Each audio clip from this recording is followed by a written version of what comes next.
جدا الإعلامي الكبير رضا عبد العال يخرج بفيديو ناري بعد مباراة الزمالك وسموحة اللي انتهت بفوز نادي سموحة 1-0، واللي الحكم البنا ظلمه بشكل كبير جدا جدا.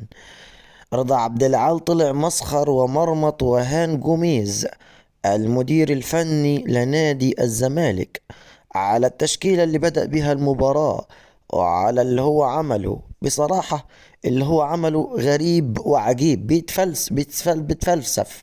بيتفلسف في الفرقة، مخلي الباك رايت في خط الوسط والخط الوسط بيخليه على الجوانب. حاجات غريبة وعجيبة حصلت النهاردة من جوميز. رضا عبد العال بيقول لك: هو انت ايه؟ انت رايح تبيع بطيخ؟ هو انت رايح تبيع بطيخ يا ابني، ولا رايح تدرب، ولا رايح تعمل ايه بالظبط؟ عرفتنا في عيشتنا. لعب كل واحد في مركزه.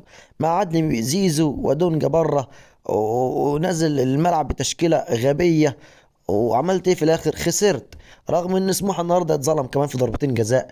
لو كان خدهم كان سجل هدفين، كان النتيجه تطلع 3-0. فين الزمالك يا جماعه؟ فين الزمالك يا جماعه؟ ده فايز المباراه اللي فاتت بالعافيه ضد البنك الاهلي بضربه جزاء وهميه عن طريق سامسونج، بيشوطها زيزو وبيسجلها. فين الزمالك يا جماعه اللي هيلاعب نهضه بركان بعد كام يوم، اللي كلنا عندنا امل ان هو ياخد البطولة؟ ما هو بالطريقة دي وباللعب ده مش هياخد البطولة. ربنا يستر في المباريات اللي جاية والله على الزمالك. عزيزي المشاهد، هو ده كان فيديو النهاردة. شكرا لكم والسلام عليكم ورحمة الله وبركاته.